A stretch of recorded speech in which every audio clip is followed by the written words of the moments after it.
Welcome to History with Georgina. Insert catchy theme music here.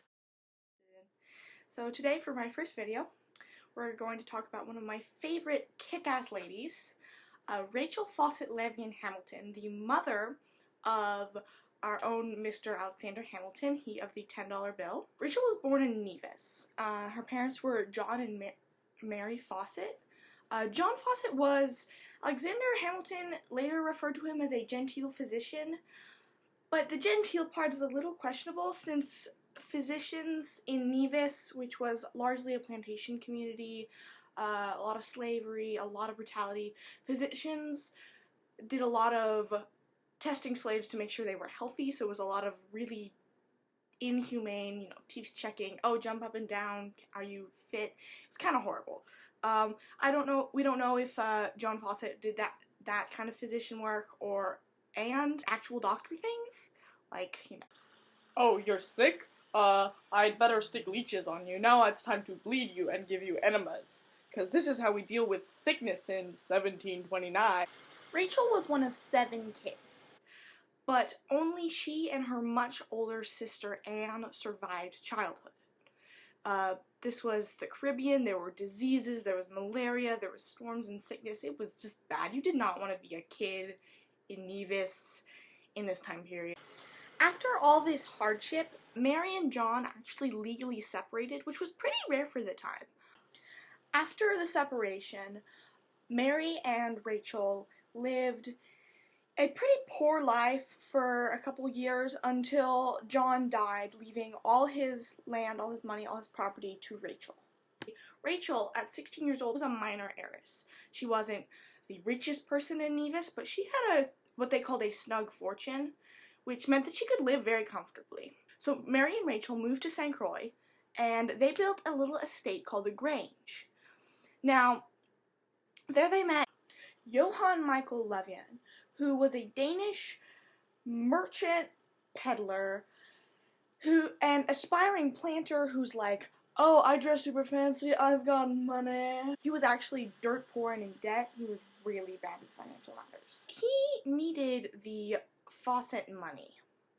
So he convinced Mary to convince Rachel to marry him. So 16-year-old Rachel is convinced by her mother to marry this guy who's 12 or so years her senior because they think he has money to add to their fortune and their social standing.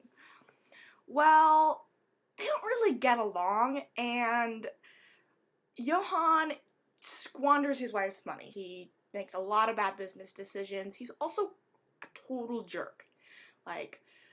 They did not have a happy marriage. They had one child when Rachel was 17 years old, who they named Peter. In 1750, Rachel just left. She was like, you know what, Johann, I'm not a fan of this situation. I married you because I thought that you could make my life better and my mother's life better. I thought that this was a good thing, but this is not. I don't like you. I don't like my life like this. I am gone. I'm done. Now, Johann did not take this well. He accused Rachel of adultery, and he evoked an obscure Danish law that allowed him to jail his wife in the town prison for infidelity. He never proved anything. I mean, whether or not she had actually found solace in the arms of some other man, we don't know. If she did, honestly, I don't blame her, because by all accounts, Johann Michael Lavien was not an okay person. He was a jerk. He jails Rachel. He publicly tries her for adultery, which is a big deal in this very religious, very, conservative 1750 town. And so she is jailed in Fort Christiansvern. She spent 3 to 5 months there in a 10 by 13 foot cell.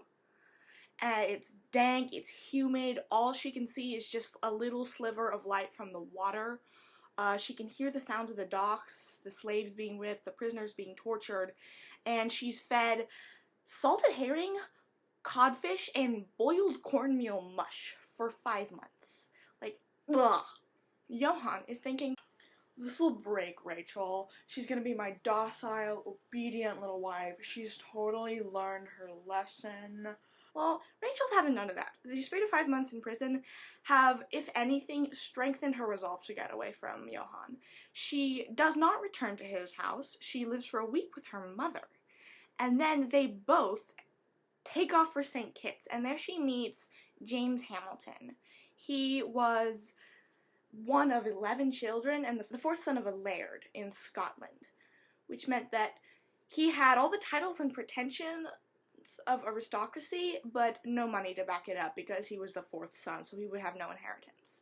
He was expected to go into business, but that didn't work out so well. He was not the brightest bulb. He was also pretty lazy, as we will see. Anyway, he was kind of constantly in debt. His family was always bailing him out, but he met and fell in love with Rachel, and she fell in love with him. They lived together for 15 years in a common law marriage because obviously she couldn't legally marry him because she was still technically married to Johann Lavien. They had 2 kids, James Jr. and Alexander. Because they were technically illegitimate because she was not officially married to James Hamilton, they couldn't go to the Anglican schools, so neither James Jr. nor Alexander got any formal education. They were tutored by a couple Jewish women who set up schools there, and Rachel taught her sons French. In 1759, after 9 years of separation, Johann Lavien comes back and he's like, Yo, Rachel, I've been living with this other lady, not you, and I want to marry her, so I want a divorce.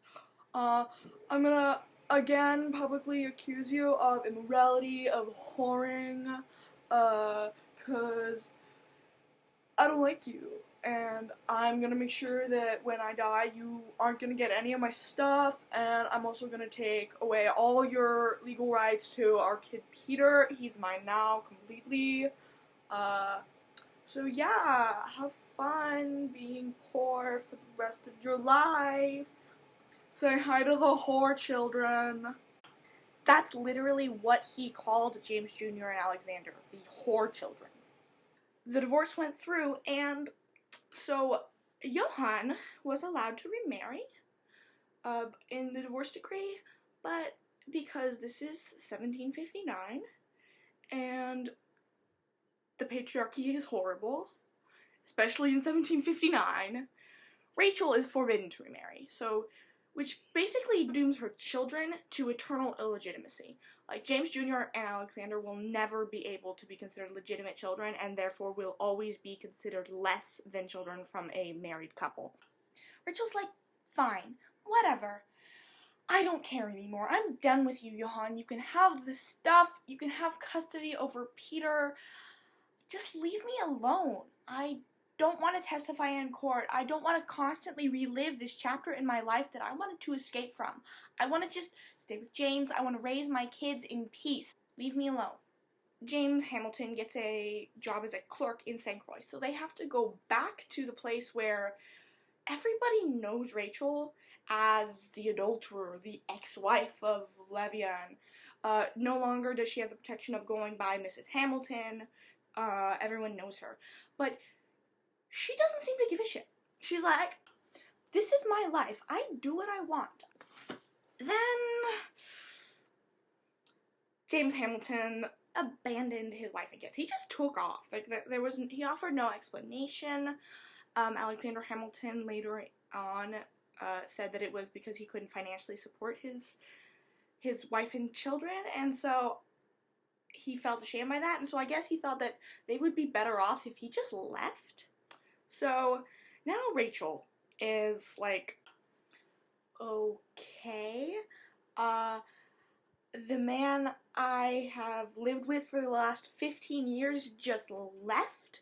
I'm back in St. Croix where everyone knows me as this scarlet woman, but am I gonna keep my head down and am I gonna retreat into disgrace? No way. I'm gonna bustle around in my little skirts and my wide-brimmed hats, and I'm gonna raise my kids and I'm gonna take care of them because I'm a badass. She goes on with her life. She gets a little 2-story house in town and sets up a store. This is something that women, especially pretty ones of only 36 with kids, did not do. They did not run their own businesses. But she didn't give a shit. She's Rachel. Rachel does what she wants. And so James Jr. and Alexander lived up at the top, and they ran a store from the bottom, and they would sell plantation supplies, food items. She worked with 2 clerks in New York who would actually be a major influence in Alexander's life later. I'll talk about that. I'll do an episode on him, I promise.